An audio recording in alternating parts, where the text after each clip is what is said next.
ceux de l'autre côté de la grande barrière qui coupe ce pays en deux, ne peuvent sans doute pas s'imaginer ce que c'est que 120 FCFA d'augmentation du prix du litre d'essence en quelques semaines, par exemple, pour nos frères les conducteurs de taxi-moto qui peinent à ramener chaque soir 2000 FCFA pour nourrir leur famille et recommencer une nouvelle journée de travail.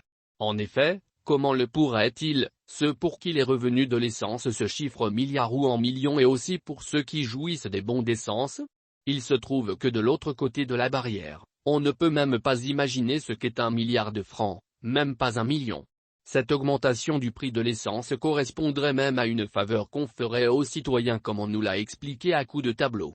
Dans le même temps on sait que cette augmentation du prix de l'essence devrait certainement déclencher des hausses en cascade étant donné, par exemple, les frais de transport des diverses marchandises. Par conséquent, les producteurs que sont les paysans vont avoir des frais supplémentaires. Comment pourront-ils y faire face? Personne n'a de réponse à cette question car ceux de l'autre côté de la barrière, peut-être, n'imaginent pas qu'en ouvrant une bouteille de champagne, ils boivent, parfois, en quelques minutes le revenu de la moitié d'une année d'un ménage pauvre. Joindre les deux bouts et finir la fin du mois sont des réalités qui traduisent de dures conditions de vie. La misère se lit sur les visages et la pauvreté ne cesse d'augmenter sur le continent et dans notre pays. En effet, l'incidence de la pauvreté se situe à 45,5% dans un pays où les 2/3 des habitants sont des paysans, selon les données publiées par le gouvernement lui-même en 2020 et le seuil de pauvreté était alors de 2,73628,3 CFA par personne et par an, soit moins de 750 CFA par jour. Et ces données sont basées sur les enquêtes de 2019, donc des chiffres d'avant la crise du Covid-19 et d'avant l'actuelle guerre en Ukraine. La cherté de la vie n'est pas un mythe, au contraire c'est un fait qui transforme l'existence en un chemin de croix.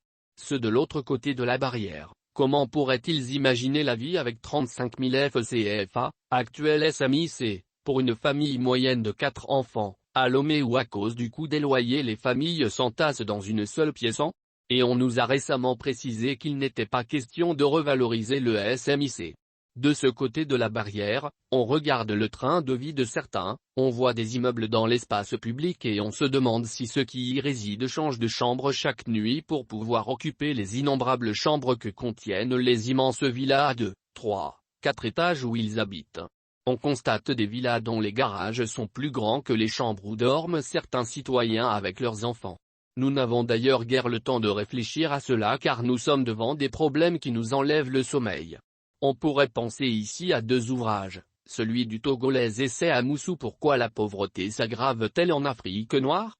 Et celui de l'Ivoirien Alain Cocottret La pauvreté endémique en Afrique, quelle solution durable? Dans le contexte actuel, de nombreux parents se demandent alors comment trouver de l'argent à donner aux enfants qui vont à l'école pour qu'ils ne passent pas toute la journée le ventre vide? Ceux de l'autre côté de la barrière, se rendent-ils compte que donner 150 FCFA par enfant, aujourd'hui que peut-on manger avec cette somme? Lorsque vous avez 2 enfants scolarisés revient à 6 000 FCFA par mois à retirer des 35 000 FCFA du SMIC que beaucoup n'atteignent d'ailleurs pas. Après cela, il faut trouver l'argent de l'alimentation quotidienne de toute la famille, le loyer, les autres frais scolaires, les frais de santé, etc. Oh oui, il y a des Togolais qui gagnent bien plus que cela, nous répondrait-on. Un instituteur par exemple? Avec le niveau CAP, ceux qu'on va recruter après le concours du mois de juin 2022 vont débuter, probablement, à 110 000 FCFA. Et à combien seront-ils en fin de carrière? Comment progresseront-ils? Pourquoi leurs aînés prennent-ils tant de risques pour demander l'amélioration de leurs conditions de vie? Quand on est, à un moment, de l'autre côté de la barrière, on a vite fait de trouver que ceux qui revendiquent, exagèrent.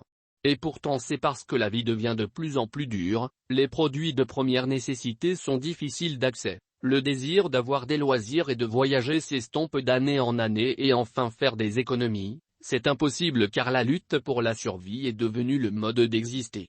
Quel est l'enseignant d'université qui n'aimerait pas acheter une voiture neuve une seule fois dans sa vie au lieu d'être condamné aux voitures d'occasion venues d'Europe?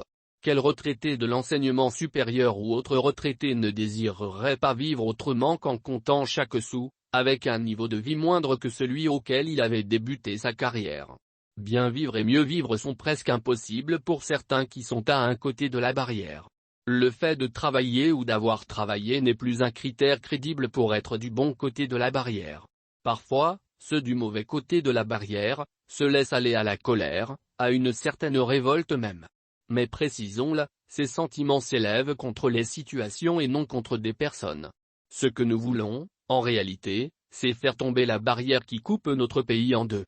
C'est à cause de cette barrière que l'argent prend tant d'importance, car c'est par amour pour lui et le pouvoir illusoire qu'il donne que la barrière s'est peu à peu élevée et semble aujourd'hui infranchissable.